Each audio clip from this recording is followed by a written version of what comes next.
बहुत पुरानी घटना है, भगवान बुद्ध के समय की। एक गांव में एक बहुत बड़ा धनी सेठ था। पूरे गांव में उसकी प्रतिभा थी। पूरे गांव के लोग उसकी बड़ी इज्जत करते। उस सेठ का व्यापार पूरे गांव में फैला हुआ था। उस सेठ की पत्नी उससे बहुत प्यार करती, उसके हर कदम पर साथ निभाती, हर मुश्किल वक्त में उसका साथ देती। हर चीज़ था उस सेठ के पास। उस सेठ के जीवन में किसी चीज़ की कमी नहीं थी। लेकिन उसका बेटा पूरे 20 वर्ष का हो चुका था। उसका बेटा गैर जिम्मेदार, लापरवाह। वो न तो अपने माँ बाप की इज्जत करता, उसके दिल में अपने माँ बाप के लिए जरा सा भी स्नेह नहीं बची थी। वह हमेशा अपने पिता को मूर्ख बनाकर पैसे ठगता। वह हमेशा पिता से नए व्यापार के लिए पैसे लेता, लेकिन उन पैसों को वो अपने आवारागर्द दोस्तों में उड़ा देता। सारा दिन वो उन्हीं दोस्तों के साथ रहता। उसका सारा समय उन्हीं बुरे लोगों के साथ बीतता। हद तो तब हो गई जब एक दिन उसका बेटा शराब पीकर घर लौटा। उस दिन वो सेठ पूरी रात सो न सका। उसके आंखों के सामने भविष्य के भयानक तस्वीरें सामने आने लगी। वह सोचने लगा, अगर ऐसा ही चलता रहा तो वो दिन दूर नहीं जब यही मेरा बेटा मेरे कुल का नाश कर देगा। मैंने जो पूरे जीवन में इज्जत, मर्यादा और प्रतिभा हासिल की है, वो सब पे ये पानी फेर देगा। मेरी सारी कमाई हुई संपत्ति एक पल में नाश कर देगा। अब एक ही व्यक्ति है जो इसकी बुद्धि को परिवर्तित कर सकता है, भगवान बुद्ध।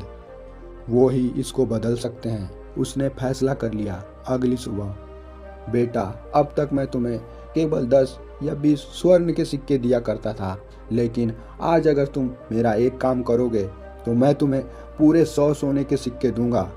बेटे ने लालच और उत्साहपूर्वक कहा, कौन सा काम है? आप अपना काम बताओ और मेरे हाथ में 100 सोने के सिक्के रखो। पिता ने कहा, पहले मेरे काम को करके आओ, उसके बाद मैं तुम्हें 100 सोने के सिक्के दूंगा।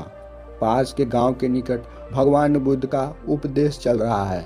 अभी ही तुम उस गांव के लिए निकल जाओ और जब उपदेश सुनकर घर लौटोगे तो मैं तुम्हें 100 सोने के सिक्के दे दूंगा। उसका बेटा काफी उद्दंड हो चुका था। उसका बेटा बुरी संगति के कारण बेहद उद्दंड हो चुका था। वह उस गांव के लिए जाता है, लेकिन जंगल में ही वह पूरी रात सोकर बिता देता है। अगली सुबह घर लौटकर अपने पिता से 100 सोने के सिक्के ले लेता है। अगले दिन पिता ने उससे कहा, आज फिर तुम भगवान बुद्ध के उपदेशों को श्रवण करने जाओ। कल लौटोगे मैं तुम्हें फिर से 100 सोने के सिक्के दूंगा। फिर वो पिछले दिनों की तरह ही जंगल में जाकर सो जाता है। अगली सुबह फिर घर लौटकर अपने पिता से सोने के सिक्के की मांग करता है। पिता ने फिर से सोने के सिक्के को दे दिया। पिता को बहुत हैरानी हुई। जो व्यक्ति भगवान बुद्ध के पास जाता था उसमें कुछ न कुछ परिवर्तन जरूर होती थी, लेकिन इसके बेटे में कोई परिवर्तन नहीं हो रही थी। पिता ने युक्ति अपनाई, बेटे, अगर तुम इस बार उपदेश सुनने जाओ तो उपदेश की बातों को याद कर घर लौटना।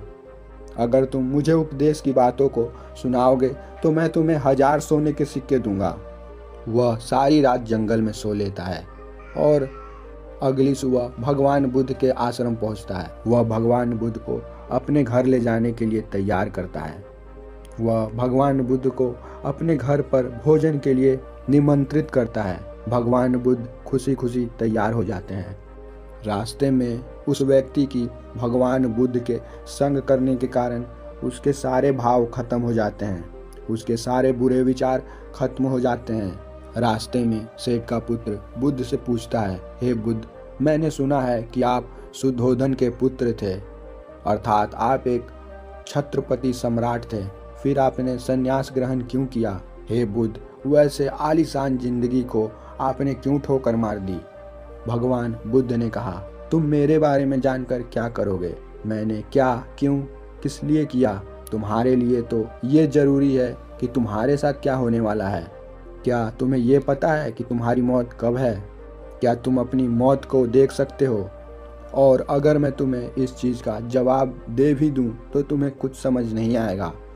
तुम्हारे लिए तो ये जानना जरूरी है तुम्हारे साथ अगले 7 दिनों के बाद क्या होने वाला है।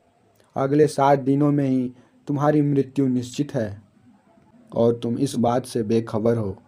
मुर्दे की भांति तुम अपने जीवन को जिए जा रहे हो।